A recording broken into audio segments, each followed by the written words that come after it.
Damai sejahtera Allah yang melampaui segala akal, kiranya menyertai hati dan pikiran saudara-saudari sekalian di dalam Yesus Kristus. Amin. Salam, saudara-saudari yang terkasih di dalam Yesus. Firman Tuhan yang menjadi khotbah bagi kita pada Minggu tanggal 12 Maret 2023 tertulis di dalam Mazmur 95 ayat yang pertama sampai ayat yang ke-11. Demikian pembacaan firman Tuhan. Marilah kita bersorak-sorai untuk Tuhan, bersorak-sorak bagi gunung batu keselamatan kita. Biarlah kita menghadap wajahnya dengan nyanyian syukur, bersorak-sorak baginya dengan nyanyian mazmur. Sebab Tuhan adalah Allah yang besar dan Raja yang besar mengatasi segala Allah. Bagian-bagian bumi yang paling dalam ada di tangannya. Puncak gunung-gunung pun kepunyaannya. Kepunyaannya laut, dialah yang menjadikannya, dan darat, tangannya lah yang membentuknya. Masuklah, marilah kita sujud menyembah, berlutut di hadapan Tuhan yang menjadikan kita, sebab dialah Allah kita, dan kitalah umat gembalaannya, dan kawanan domba tuntunan tangannya. Pada hari ini, sekiranya kamu mendengar suaranya, janganlah keraskan hatimu seperti di Meriba, seperti pada hari di Masa di padang gurun, pada waktu nenek moyangmu mencobai aku, menguji aku, padahal mereka melihat perbuatanku. 40 tahun aku jemu kepada angkatan itu, maka kataku, mereka suatu bangsa yang sesat hati, dan mereka itu tidak mengenal jalanku. Sebab itu aku bersumpah dalam murkaku, mereka takkan masuk ke tempat perhentianku. Amin. Demikian firman Tuhan. Saudara yang terkasih, ada satu pertanyaan yang harus kita respon di dalam hati kita masing-masing. Apakah arti ibadah untuk diri kita? Di dalam khotbah ini sangat jelas menyatakan bahwa kita sebagai umat pilihan Allah sudah selayaknya hanya beribadah dan menyembah hanya kepada Tuhan. Kita beribadah kepada Tuhan sebagai bukti ketaatan hidup kita kepada Tuhan. Mungkin banyak di antara kita yang belum mengetahui tentang pembagian dan makna dari liturgi ibadah atau tata ibadah yang selalu kita pakai setiap ibadah. Di dalam ilmu bidang liturgika, ibadah dibagi menjadi dua bagian, yaitu bagian Allah dan bagian manusia. Bagian Allah antara lain votum, pengakuan dosa, pengakuan iman rasuli, dan berpusat di dalam khotbah. Khotbah merupakan inti di dalam ibadah, karena di dalam khotbahlah sabda kebenaran firman Tuhan disampaikan. Apabila kita perhatikan pada bagian Allah tersebut, kita diundang untuk berdiri.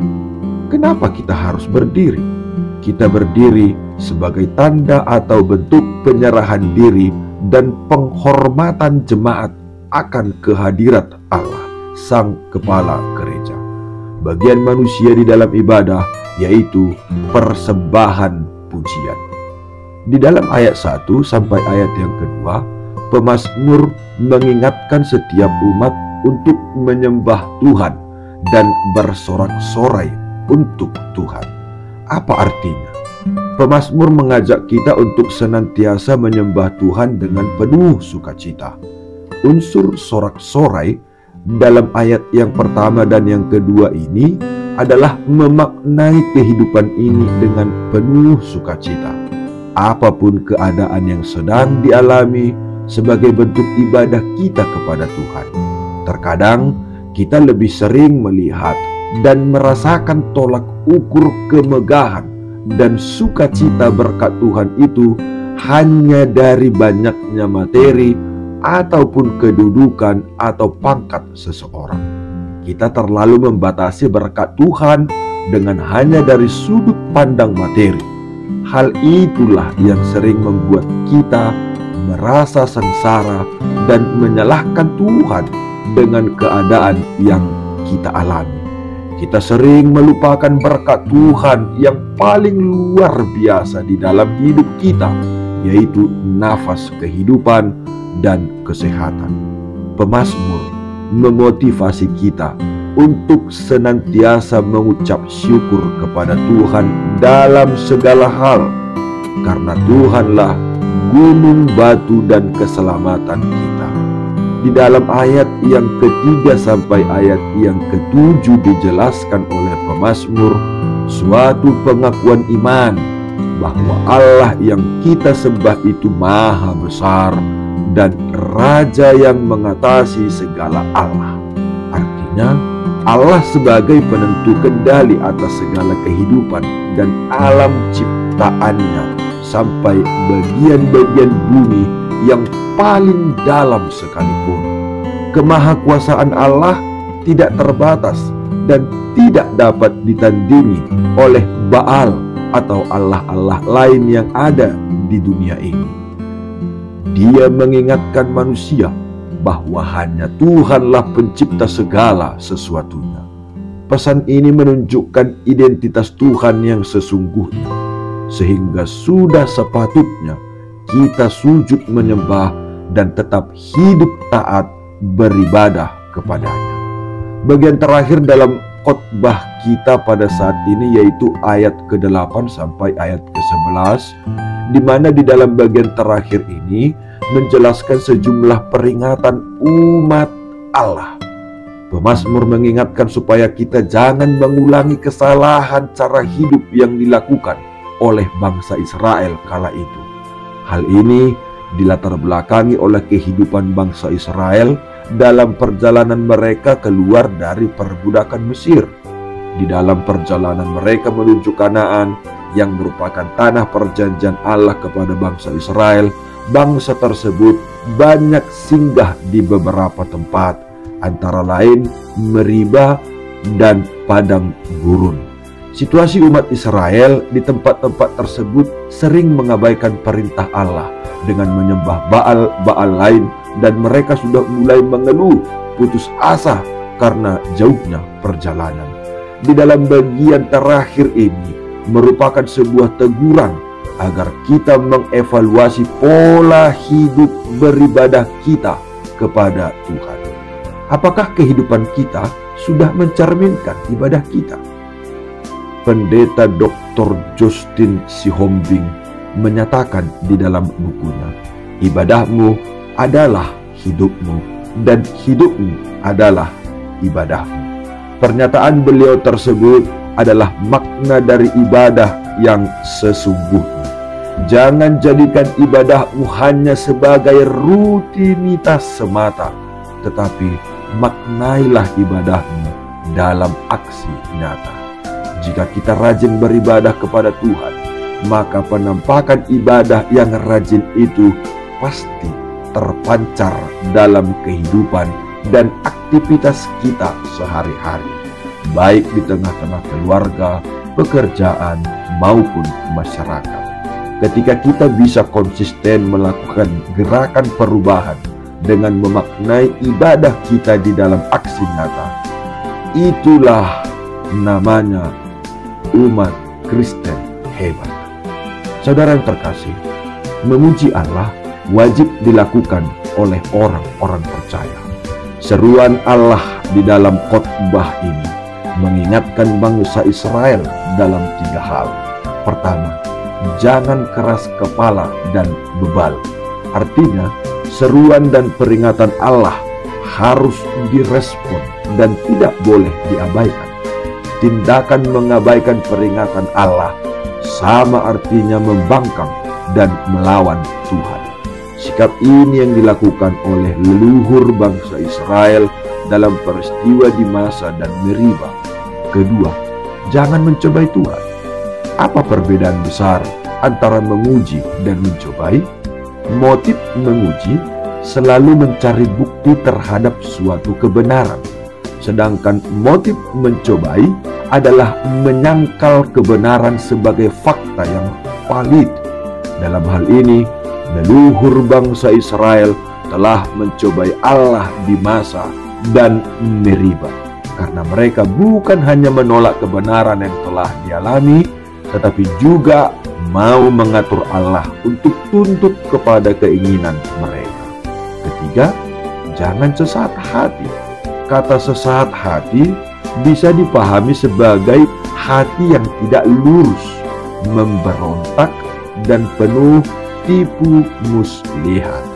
Inilah yang menjadi inti permasalahan leluhur bangsa Israel yang dengan sengaja dan berulang-ulang mengabaikan jalan Allah. Akibatnya, Allah membinasakan satu generasi bangsa Israel yang keluar dari Mesir, kecuali keluarga Yosua dan Kaleb. Saudara yang terkasih, mengapa seseorang sering kali mengeraskan hati, tidak mau mendengar dan menerima pandangan serta nasihat orang lain terhadap dirinya? Pernahkah kita merasa jengkel ketika pandangan atau nasihat yang kita berikan tidak digubris sama sekali oleh orang lain? Atau sebaliknya, pernahkah kita langsung menolak pandangan atau nasihat orang lain karena kita menganggap pandangan atau nasihat itu tidak cocok untuk kita? Salah satu sebabnya adalah manusia pada umumnya mudah terjebak dalam bias konfirmasi.